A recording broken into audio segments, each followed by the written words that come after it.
Hello, and welcome. Welcome once again to the Start, Scale, and Succeed podcast. It's the only podcast that grows with you through all 7 stages of your journey as a founder. I'm your host, Scott Ritzheimer, and I want to talk to those of you, particularly all those founders in stage 4. Yes, the disillusioned leaders who might actually be trying to fight the fight blindfolded, especially in the critical area of your financials. And what I mean by that is you're probably getting a P&L every month, hopefully, if it's on time.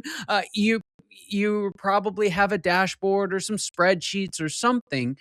But all those spreadsheets that seem to work when you're smaller, they're now moving to a full-time job to maintain, and you don't know if you actually trust them, but you don't know what else to do. And so today, our guest has built his company to nearly 40 million, discovered the difference between founders who scale and founders who stall comes to whether or not they can really manage by their numbers.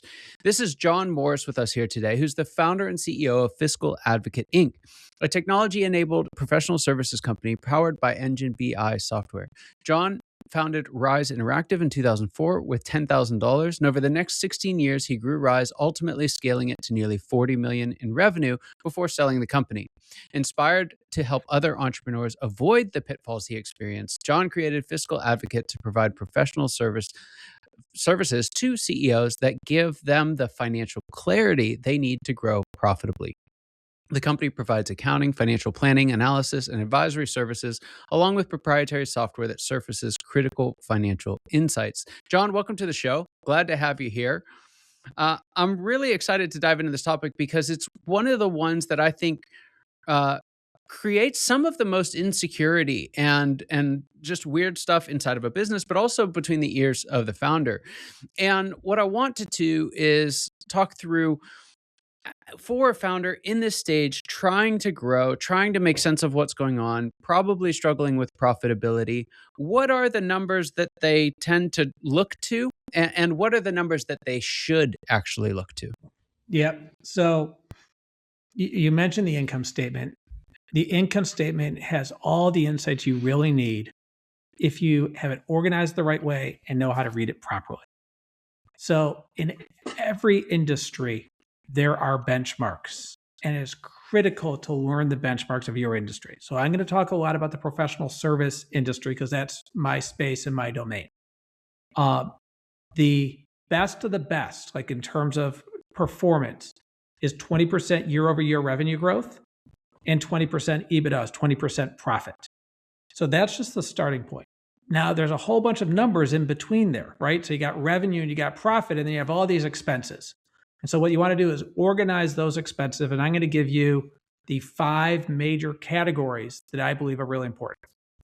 So the first one is your gross margin. It is amazing, but how many people I talk to have no idea what their gross margin is, or their income statement cannot tell you what their gross margin is. So I'm just going to explain it to everyone real quickly. I've probably put everyone to sleep already since we're talking about finance. I actually want to pause you real quick because this isn't something to fall asleep. I love where you're going with this because one of the things that's so challenging for folks is that they're getting these statements and they've got like 100,000 lines on them.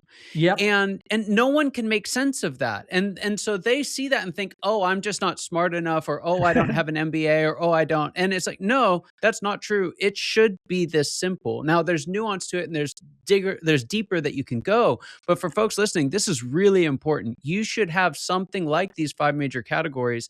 And I love exactly where you're going with it, Jon. And just to take that a step further, and then you can drill down further. Yeah. Okay. So I'll give you an example. One of the categories is your expenses as it relates to your back office. So I call it operations and finance.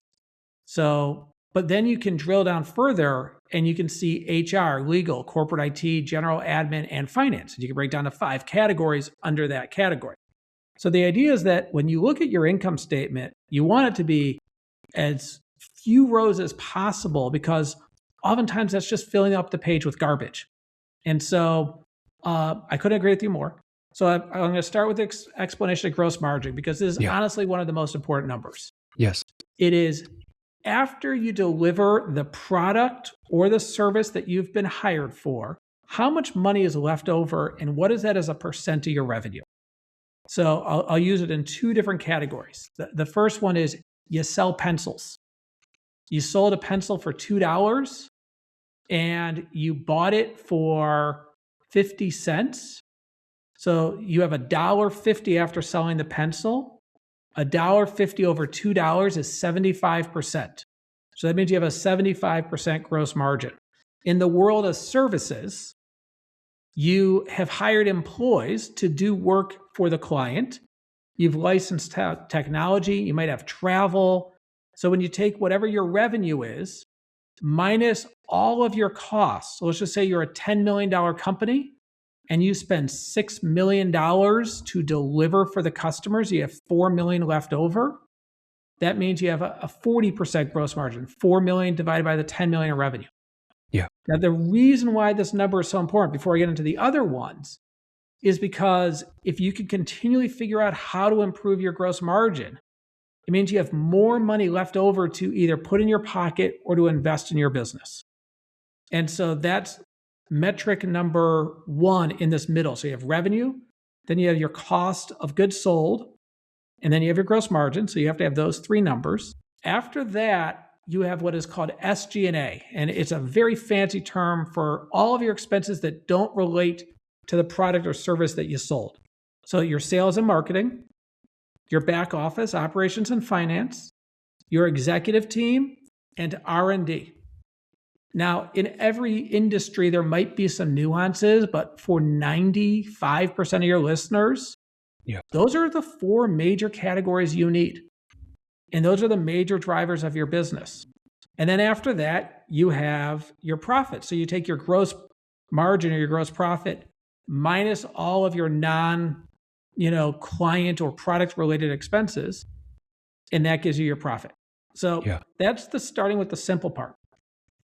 Now, as I mentioned, in each area, there is a benchmark. So I'll just give an example. In the professional service industry, 8% of your revenue goes towards sales and marketing. That means half the companies are spending less than 8% and half the companies are spending more than 8%.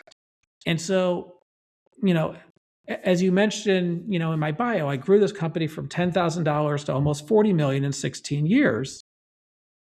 Just knowing my gross margin as a percent of revenue and my sales and marketing as a percent of revenue and the benchmark gave me a major edge. Yeah. And here's why. I wanted to have a massive advantage in spending sales and marketing as a percent of revenue relative to my competition. So if I know that the average is 8%, I'm going to try to spend 16 to 20% of my revenue in sales and marketing.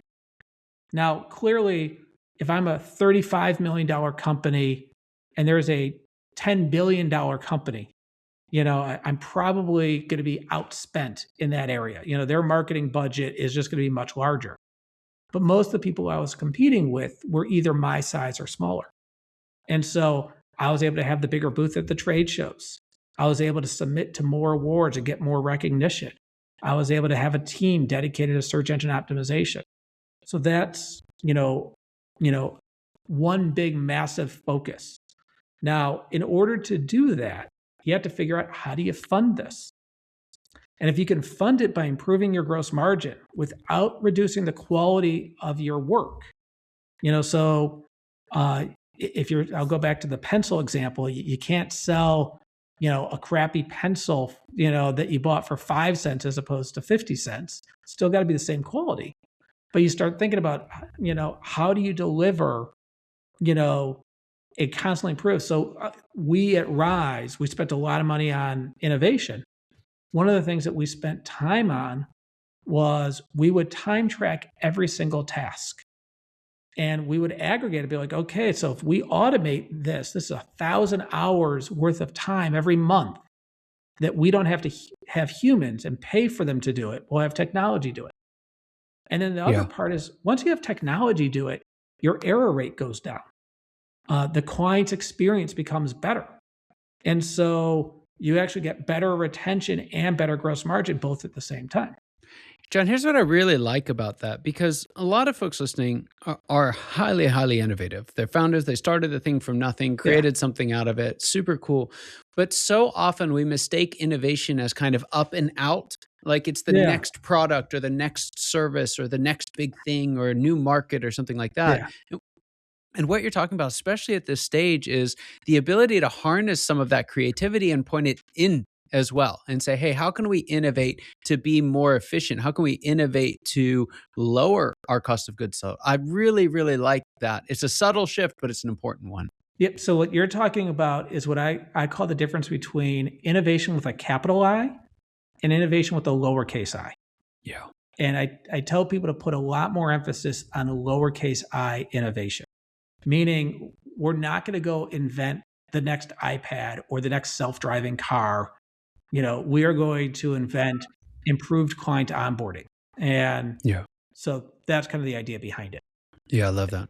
I love that. So I really like, just to recap this, I really like this idea of simplifying the income statement, the P&L, down to those 5 big categories. And then you can drill down into the 5 categories within that. I think that's really important. I love the idea of focusing on gross margin and that small I innovation to drive it. So, so important at this stage. I'm wondering, before we get to it, there's a question I asked you. I was going to jump to it, but there's something that I think is really interesting. You talk about gray information. Yeah. And I'm wondering if you could just describe that for us and tell us why it's such a big deal at this stage. Yeah. If you think about every decision we make, we are taking gray information and making black or white decisions with typically black or white outcomes. So, for example, I want you to invest in sales and marketing. I want you to have an advantage relative to your competition that you're spending more in sales and marketing than they are for the companies the exact same size as yours. But that doesn't mean you're going to spend the money well. If generating leads was easy, we'd all not be complaining about how are we going to go generate our next lead. So, you have to make a decision. Am I going to go invest in, digital media and spend money on media? Or am I going to go hire a salesperson? Or am I going to go sponsor a booth? And so you have to make decisions on what you're spending your money on. And so that's my actually favorite part of business is we all have to make decisions. We all have gray information, meaning we don't know what the outcome is going to be, but the outcome is generally black or white. Like your company is either growing every single year or it's flat or you're losing money. And so you can tell over time. I tell people the income statement is your boss, and it's a very objective boss because it will tell you if you're performing well or not. Yeah. Yeah. I love that. And it's a hard thing to grapple with when you're used to just kind of like, maybe it'll work, maybe it won't. You kind of get to control whether or not it was a success or not.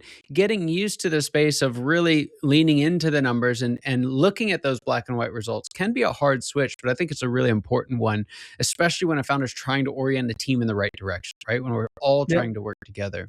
Jon, there's a question that I have for you that I ask all my guests. I'm very interested to see what you'd have to say. But the question is this: what is the biggest secret that you wish wasn't a secret at all? What's that one thing you wish everybody watching or listening today knew? So I'm going to give you 2 things as opposed to 1. The first one is don't worry about the exit, just build a great business. And the second thing is really focus on making it so that whatever product or service you're selling is actually better than the sales experience. So if you deliver something where, because you're always going to put your best foot forward and then someone gets the product or the service like, holy crap, this is incredible. It's so much better than I even thought. You're on to building something special. Yeah, so good. And I love that you've shared that because it balances out. What we're not talking about is just cutting cost of goods sold by just cutting cost of goods sold. We're really looking at ways of providing a better service, a better product in a more affordable way for the company and everything that allows. So I love it. I love it. Now, Jon, there's some folks listening. Maybe they're in professional services. Maybe they're interested in, we haven't even talked about the role of software on all this, but that's a big part of what you do. Where can folks who are listening today find out more about you and the work that you do? There are several places. First of all, you can follow me on LinkedIn. I post every week. So please connect or follow. You can go to fiscaladvocate.com. We have a great resource section there. And you can send me an email, jon@fiscaladvocate.com. I'd love to hear from you. Fantastic. Fantastic. Well, Jon, thanks for being on the show. It really was a privilege and honor having you here with us today. I appreciate it. And for those of you watching and listening, you know that your time and attention mean the world to us. I hope you got as much out of this conversation as I know I did, and I cannot wait to see you next time. Take care.